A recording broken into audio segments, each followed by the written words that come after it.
881 mudah berpikir sembarangan.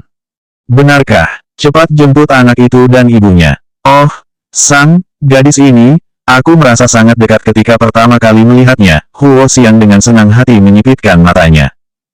Huo Zixing memang memiliki beberapa kontradiksi dengan Tan Sang Sang baru-baru ini. Bos luar biasa Tan Sang Sang putus dengan pacarnya dan mengejarnya. Kebetulan sekali, Huo Zixing bertemu dengan Huo Zixing. Huo Zixing pasti akan ikut campur. Sebaliknya, Tan Sang Sang memarahinya. Bajingan adalah bajingan, dan dia ingin berbicara dengan gadis penurut seperti Tan Sang Sang sambil membuat skandal dengan selebriti internet. Dan tidak melihat siapa orangnya. Kakek, mata kakak laki-laki tertua tidak bagus. Ayahmu pergi berperang di tahun-tahun awal dan ditembak mati, dan sekarang rumput kuburan lebih tinggi dariku. Huo Chengyu mengalihkan pandangannya pada Yang Jingyi. Petik 2 titik titik titik. Adik ipar, sudah bertahun-tahun reformasi dan keterbukaan. Jika ayah Mumu ikut dalam perang, mungkin Mumu sekarang adalah mumi. Petik 2. Yan Jingyi berkata dengan serius, omong kosong. Dari mana asal mumi di negara kita? Di negara kita hanya ada zombie. Petik 2. Adik ipar masih jarang menonton film hantu dan mudah berpikir macam-macam. Petik 2. Yan Jingyi menjawab dengan sangat arogan. Kakak tidak tahu, hantu bergegas untuk menganggapku sebagai saudara. Petik 2. Huo Chengyu bekerja sama, apakah adik ipar sudah menyetujuinya? Tatapan semua orang tertuju pada Yan Jingyi. Yan Jingyi minum air dengan tenang, lalu menggelengkan kepalanya. Petik 2 titik titik titik. Tidak, petik 2. Kenapa? Ekspresinya menjadi sangat aneh dalam sekejap, seolah-olah dia sedang berbicara tentang pertanyaan Huo Chengyu. Aku tidak punya anak. Petik 2. Huo Chengyu sekali lagi tidak bisa berkata-kata oleh Yan Jingyi. Si Sen harus menyerah. Omong kosong apa? Wanita tidak tahu malu. Huo Xian berteriak, Huo Zixing, cepat bawa Mumu ke rumah. Aku masih bisa melihat apakah dia keturunan keluarga Huo. Petik 2. Huo Zixing mengusir Huo Zixing, dan Huo Xian memelototi orang-orang di ruangan itu dengan kejam. Vianes memang tidak bisa tenang. Xiao Yan, aku sudah bertemu dengan orang tuamu. Kami semua berpikir bahwa kamu dan Cheng Yu adalah yang terbaik. Petik 2. Sen Yan tampak sedikit malu. Kakek Beiming, kali ini aku datang untuk bertemu denganmu. Aku dan Tuan Muda Huo tidak berjodoh. Jangan membicarakan hal seperti ini lagi di masa depan, agar kedua belah pihak tidak merasa canggung. Petik 2. Apa yang memalukan? Kalian tumbuh bersama sejak kecil, ini adalah takdir. Kapan kebiasaan orang tua ini bisa diubah? Jika bukan karena dia menempati tubuhnya sekarang, pemilik aslinya masih belum tahu betapa menyedihkan hidup. Leng Yuxi dengan tenang menemukan bahwa 2 hari ini Leng Yuxi sangat penurut, dan penurut seperti berubah menjadi pribadi. Bu, ini adalah sarang burung walet yang aku buat sendiri untukmu. Cobalah. Petik 2. Dia melirik Leng Yuxi dengan curiga, lalu mengambil mangkuk itu dengan tenang. Petik 2 titik titik titik. Apakah kamu membuat ayahmu marah dan memintaku untuk memohon? Tidak, tidak. Aku hanya merasa umurku sudah 20 tahun lebih dan belum pernah menghormati orang tuamu. Petik 2. Dia menghela napas dengan tenang, diam-diam menghela napas, dan akhirnya tumbuh dewasa.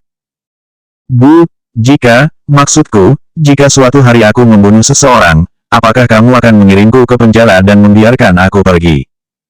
Mendengar itu, Wei Yai menjadi gugup, omong kosong, kamu. Sang Xia hanya ingin menguji seberapa besar cinta Anda dan ayah serta saudara. Petik 2. Dia menatap wajah Leng Yuxi untuk waktu yang lama. Petik 2 titik titik titik. Itu juga tidak bisa membuat lelucon seperti ini. Yuxi, kamu akan selalu menjadi keluarga yang paling dicintai oleh ibu, ayah, dan kakak. Jangan melakukan hal-hal bodoh, mengerti? Jika suatu hari kau tahu aku palsu, apa kau masih bisa bicara seperti itu? Tidak, rahasia ini tidak bisa diketahui. 882 Ada apa dengan bandit? Tan Sansang dan putranya benar-benar dipaksa masuk ke dalam mobil oleh Huo Zixing. Ia hanya mendengar bahwa kakek Huo ingin bertemu dengan mereka. Tanpa sadar, Tan Sansang memeluk Mumu dengan erat. Huo Sanxiao, Mumu benar-benar tidak ada hubungannya denganmu. Walaupun kamu cukup unik, tapi aku juga tidak ingat hubungan intim denganmu. Tenang saja, kakekku juga tidak akan memaksanya. Petik 2. Huo Zixing masih menantikan hal ini. Dia sangat tertarik pada Mumu, bahkan rubah tua kakak kedua yang tidak berperasaan juga sangat baik pada Mumu. Sepertinya Mumu terlahir sebagai anggota keluarga Huo. Huo Xian menunggu di rumah, dan akhirnya mobil yang dikenalnya muncul di depannya. Dia buru-buru bangkit dan merapikan pakaiannya. Zhang Buokuan pergi mengganti tongkatnya dan minta kepala naga itu. Petik 2. Baik Tuan. Petik 2. Seluruh ruangan bertanya-tanya apakah Mumu adalah spesies Huo Zixing, kecuali Yan Jingyi. Setelah menahan diri untuk waktu yang lama, Yan Jingyi menarik sudut baju kakeknya dengan hati-hati setelah Huo Zixing dan yang lainnya keluar dari mobil. Kakek, jika dia masih di bawah umur ingin memindahkan hartanya, bisakah itu dihitung? Keluarga Huo tidak kekurangan uang, jadi jangan menginginkan barang-barang anak-anak. Setelah mengatakannya, Huo Xian berjalan ke arah Mumu dan menatapnya dengan penuh kasih sayang. Petik 2. Kamu Mumu, cantik sekali. Petik 2. Begitu melihat Huo Xian, Mu tanpa sadar meringkuk di belakang Tan Sangsang. Halo, aku Mu. Petik 2. Anak baik, akhirnya dia kembali ke kantor. Mumu, aku adalah kakek Cheng, kakek Cheng. Kakek Cheng sangat kaya, kamu bisa membeli apapun yang kamu inginkan. Petik 2. Mendengar itu, wajah Tan Sangsang mengucap, Tuan Huo, Anda pasti salah. Mumu tidak ada hubungan dengan keluarga Huo. Dia bukan cicit Anda. Petik 2. Omong kosong, mata dan mulut ini mirip dengan adik ketiga kami. Jika dia melakukan sesuatu yang tidak masuk akal, katakan saja. Kakek akan memutuskan untukmu. Tan Sangsang cemas dan terus mengedipkan mata pada Yan Jingyi. Kakek, mereka sudah bilang kalau bukan cucumu, apa kakek masih ingin merebutnya? Dia ingin memeluk cicitnya dan menyuruh kakak iparnya untuk segera melahirkan. Huo Zixing merasa malu karena membicarakan Sang. Apa kamu akan tahu dengan melakukan tes DNA? Jingyi, bawa Sang untuk berjalan-jalan di mansion Cheng Yu Sishen, dan temani Mumu ke rumah sakit untuk pemeriksaan. Petik 2. Tan Sangsang semakin panik, Sang Xia tidak bisa memeriksanya. Dia memeluk Mumu. Kakek Beiming, Mumu adalah anakku yang lahir pada bulan Oktober. Aku sudah berjuang keras untuk membesarkannya. Dia hanyalah anakku. Petik 2. Kali ini Huo Xian tidak berbicara, hanya menatap Tan Sangsang untuk waktu yang lama. Dia sudah setengah kaki yang masuk ke dalam peti mati. Dia belum pernah mengalami banyak hal dan belum pernah melihat apapun. Tan Sangsang, gadis ini ketakutan. Itu hanya bisa menjelaskan sedikit. Kamu khawatir kita akan merebut Mumu, kan? Jangan khawatir, keluarga Huo bukanlah bandit atau bandit. Bahkan jika Mumu mengakui leluhurnya, kamu tetap ibunya, dan Mumu tetap menjadi milikmu. Setelah mengatakannya, Huo Xian menghela napas. Petik 2. Orang tua anak-anak meninggal lebih awal. Keinginan terbesar saya sekarang adalah melihat mereka berkeluarga dan segera memeluk cicit mereka. Yang benar-benar bandit dan perampok Jingyi, ada apa dengan bandit? Bandit tidak layak. Tan Sangsang melirik Huo Zixing. Jika dia mengaku, bagaimana dia bisa menjelaskan bahwa dia adalah pria gemuk yang pernah diremehkan olehnya? Dia bilang dia dalam bahaya karena dia mabuk. 883 Nyonya jangan mencuri kebaikan orang lain. Kakek, aku paling sering berpegangan tangan dengannya. Bagaimana mungkin bisa punya anak? Hubungan antara kami juga palsu. Petik 2. Kamu pikir aku sudah tua dan bodoh. Aku tidak bisa melihat kalian palsu. Namun, Huo Zixing pasti suka membicarakan Sang. Bocah nakal itu sombong dan suka bermain dengan wanita sejak kecil. Dia bisa melihat bahwa Tan Sangsang bisa menyembuhkannya. Hanya masalah waktu. Sekarang, ada Mu lagi, dan dia tidak bisa melarikan cucu menantunya. Zhang Buokuan, kamu sendiri yang mengawasi dan mendesak rumah sakit untuk segera memberikan hasil. Jingyi, ajak calon adik iparnya untuk bermain. Petik 2. Yan Jingyi menunjukkan ekspresi tak berdaya. Petik 2. Ayo pergi, adik ipar. Jika kakekmu memberikan pulau kecil kepada Mumu, bagaimana kalau kamu mengirimkannya padaku? Yan Jingyi mendekati Sang dan bergumam sambil tersenyum. Sebelumnya Mumu juga menyetujuiku. Sekarang sudah selesai, jangan berpikir untuk berjuang. Menjadi orang kaya itu cukup baik untuk menyiksa siapapun. Petik 2. Benar saja, orang kaya adalah orang kaya, dan kata, menghasilkan uang, selalu menempati urutan pertama. Kak Sang, selain memiliki riwayat hubungan yang buruk, juga memiliki sifat yang kaya dan pemarah, semuanya baik-baik saja. Apakah Mumu benar-benar keponakanku? Huo Qingyuan menatap Tan Sangsang dengan wajah penuh harap. Tan Sangsang menarik napas dalam-dalam dan tiba-tiba tenang. Dia menatap Huo Xian dengan serius. Mumu memang putra Huo Zixing, tapi Huo Zixing hanya memberikan gen, tidak lebih. Petik 2. Huo Zixuan dan Huo Chengyu masih sedikit terkejut saat mendengar pengakuan Tan Sangsang. Keduanya menatap Huo Zixing satu persatu dengan ekspresi tidak terduga. Huo Zixing tercengang. Aku, kamu kapan hubungan itu terjadi? Aku mengenalmu sebelumnya. Tan Sangsang menunduk dengan canggung, dan tanpa sadar meraih pakaiannya. Huo Zixing percaya atau tidak, aku akan menamparmu sampai mati. Kamu membuat seorang gadis muda yang baik dan perut besar. Ucapan bajingan apa yang kamu buat sekarang? Aku masih ingin bertanya kapan kamu akan menghancurkan kesucian Sangsang. Yan Jini berbaris di dahi Huo Zixing sambil menyeringai kesakitan. Kakek masih ada di sini, kakak kedua, kamu tidak peduli.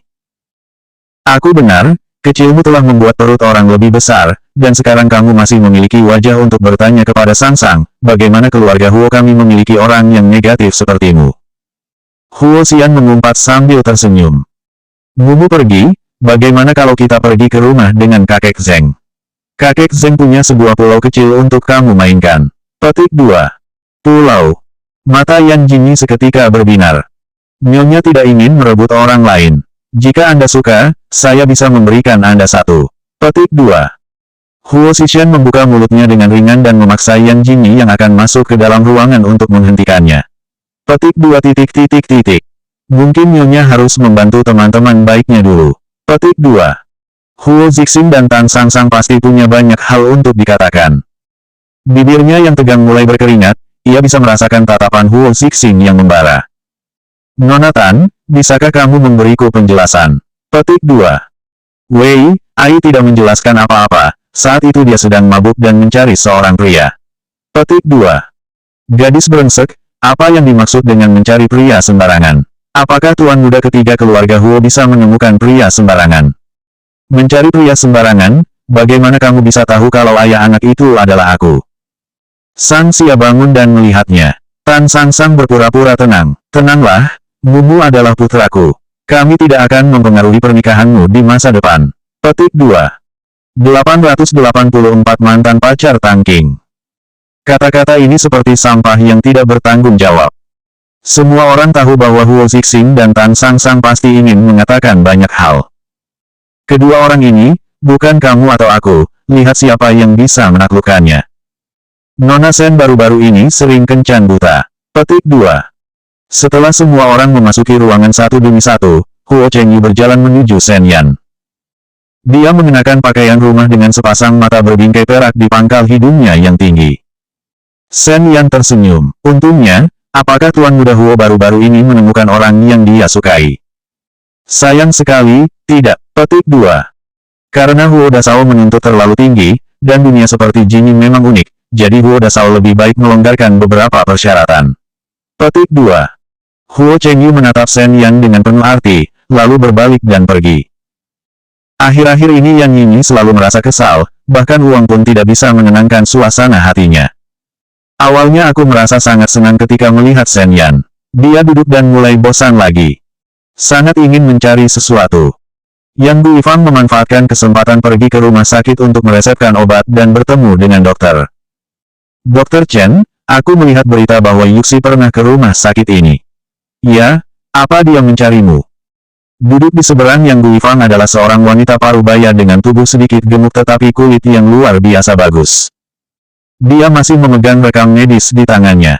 Melihat Yang Guifang bertanya, dia tampak sedikit tidak sabar. Ini rumah sakit, bukankah normal bagi Nona Sen untuk datang menemui saya? Aku tidak bermaksud begitu. Petik 2. Begitu matanya berputar, Yang Guifang melirik Dr. Chen di luar pintu. Petik 2. Yuxi tahu latar belakangnya. Petik 2. Kali ini, Dr. Chen mengalihkan pandangannya dari wanita bodoh itu. Sang Xia, ini bukan salahku. Aku hanya bertanggung jawab untuk melahirkan. Itu idemu untuk menggantikan anak itu. Jangan lupa bahwa kamu berjanji tidak akan melibatkan aku jika terjadi sesuatu. Petik 2. Yang Guifang mengangguk, tentu saja. Petik 2. Sepertinya Yuxi benar-benar ingin memastikan latar belakangnya. Yang Guifang tiba-tiba menjadi sedikit bersemangat. Apakah dia bisa mengenal Yuxi dan Yuxi bisa memanggilnya nenek? Di rumah, Leng Yuxi adalah gadis yang penurut. Di luar, adik perempuan Leng Yuxi menyadari bahwa temperamennya semakin buruk. Di tengah kerumunan yang ramai, Leng Yuxi bersandar sendirian di papan reklame di pintu masuk mall. Di depannya, wanita ramping dan tinggi perlahan berjalan mendekatinya. Yuxi, sudah lama tidak bertemu. Kamu adalah teman pertamaku ketika aku kembali ke China. Petik 2. Setelah melepas kacamata hitamnya, Leng Yuxi segera memeluk orang itu. Titik koma tanda tanya petik 2. Begitu Tan Qing disebutkan, senyum di wajah Ansin langsung menghilang. Ansin, supermodel yang sering muncul di Fashion Week besar dalam 2 tahun terakhir juga mantan pacar misterius Tan Qing. Orang lain tidak tahu, tapi Nona Bai yang bermartabat tahu dengan jelas bahwa semua orang mengira bahwa perpisahan Tan Qing dan Ansin adalah perpisahan paksa oleh ayah Tan Qing. Sebenarnya, jika tidak, Ansin tidak bisa mendapatkan rasa aman di Tan Qing dan disukai oleh orang kaya asing untuk menjanjikan identitas istrinya yang kaya. Kak Ansin, apa kamu sudah bercerai dengan orang itu? Sudah pergi, Yuxi. Dulu aku masih muda dan tidak tahu siapa yang benar-benar cocok untukku. Sekarang aku mengerti, jika aku tidak melepaskan semua tindakan dan kembali mengejar King, jangan belajar dariku. Petik 2. Ansin suka berurusan dengan putri bangsawan seperti Leng Yuxi. Ia selalu terlihat seperti kakak perempuan yang tahu perasaan padanya. Mendengar bahwa Direktur Huo telah menikah, pria itu adalah bintang wanita yang penuh dengan berita buruk. Petik 2. Kak Ansin, orang yang aku sebutkan untukmu adalah dia. Petik 2. Alus Leng Yuxi mengernyit. Ia tidak melewatkan tatapan kejam yang melintas di mata Ansin. 885 mengungkap identitas dirinya. Yan Jingyi adalah seorang pelacur. Kak Ansin, dia merebut Shishen milikku dan sekarang dia memikirkan Direktur Tang. Tidak hanya itu, Zhuang Heng dan pria kaya dari keluarga Zhao juga tertarik padanya. Petik 2. Zhao Xinchen. Dia telah berurusan dengan Zhao Xinchen, dan dia adalah playboy terkenal seperti Huo Zixing. Sekarang Zhao Xinchen menjadi pengikut Yan Jingyi, dan membuatku jijik. Nona Ansin, Direktur Tang tidak tahu tentang masa lalumu. Ansin mengangguk. Aku akan melakukannya. Petik 2. Dan Yan Jingyi, dia juga tidak akan melepaskannya. Jika berani memikirkan prianya, bagaimana dengan nyonya muda Huo? Bukankah ada Leng Yuxi si bodoh ini? Leng Yuxi memikat Ansin kembali ke Tiongkok, awalnya ingin menggunakannya untuk berurusan dengan Yan Jingyi, bagaimana tidak menyangka bahwa suatu hari dia akan memasukkan dirinya ke dalamnya. Setelah makan setumpuk kebijaksanaan, Yan Jingyi secara khusus meminta Zhao Xinchen untuk mengatur orang untuk memantau keberadaan Yang Guifang. Kak Jin, nenekmu pergi menemui Leng Yuxi. Petik 2. Setelah menutup telepon, Yan Jingyi menghabiskan sisa makanan pedas di tangannya, lalu perlahan bangkit dan berjalan keluar. Anak ketiga Huo, kakak keduamu masih di ruang baca. Huo Zixing baru saja ditegur oleh Huo Xian. Sekarang ia tampak seperti terong beku, dan ia tampak linglung. Sang Xia sudah menatapnya cukup lama, dan akhirnya ia tidak bisa menahan diri untuk menendang kaki Huo Zixing. Kenapa, kamu tidak senang menemukan menantu yang begitu baik seperti Sang? Huo Zixing berteriak kesakitan. Tidak, tidak, kakak ipar kedua, kamu mau keluar, kan? Tenanglah, aku pasti akan melapor pada kakak kedua. Sang Xia mengatakan kepadanya bahwa aku kembali ke rumah lain. Petik 2. Patuhi perintah. Ketika mereka bergegas ke tempat Leng Yuxi bertemu Yang Guifang, mereka berdua sepertinya bertengkar. Tidak hanya itu, ada gadis lain di samping Leng Yuxi, yang tinggi dan berpakaian sangat modis. Saat ini, Leng Yuxi sedang marah. Ia tidak menyangka Yang Guifang akan bergegas dan menariknya, mengatakan bahwa ia bisa mengenalinya. Dia tidak bisa melupakan tatapan terkejut Ansin. Yuxi, kamu bisa berpikir seperti itu. Kamu yang memiliki kontrak pernikahan dengan Direktur Huo. Yan Jingyi yang merebut suamimu, dia seharusnya mengembalikannya kepadamu. Menjadi anggota keluarga kami masih sangat baik, kan? Yang Guifang mulai menghipnotis Leng Yuxi. Si Sen. Benar, karena dia adalah putri keluarga Yan, maka pertunangan dengan Si Sen seharusnya menjadi miliknya, Yan Jingyi si pencuri. Tidak peduli identitas Nona Bai atau Si Sen, dia tidak akan membiarkan Yan Jingyi merebutnya. Ini adalah miliknya, dan ini adalah miliknya. Yuxi, Ini, Ansin menunjuk Yang Guifang, yang baru saja akan pergi, tetapi wanita tua itu bergegas mendekat. Namun, dia tahu rahasia yang mengejutkan. Kak Ansin, wanita tua ini memang gila. Dia selalu mengatakan bahwa aku mirip dengan cucunya. Petik 2. Sambil berbicara, dia mulai melirik Yang Guifang dengan panik. Yang Guifang sebenarnya orang pintar, dan baru saja memperhatikan bahwa Leng Yuxi tidak menemukan teman di sekitarnya. Kamu ini bicara sembarangan, bukankah kamu sudah menganggapku sebagai nenek? Aku kenal nenek. Ansin mulai bertanya-tanya, mengapa nenek mengatakan itu. Sekarang Direktur Tang seharusnya sudah pulang kerja. Kak Ansin, kamu pergi menemuinya dulu. Kita akan membuat janji lain jika ada waktu. Petik 2. Leng Yuxi tidak sabar untuk melepaskan ketenangan hatinya. Ia menemukan bahwa Yang Guifang sekarang berbahaya baginya. Wanita tua ini dapat mengungkapkan pengalaman hidupnya kapan saja. Selanjutnya bab 886 kecelakaan mobil Yang Guifang.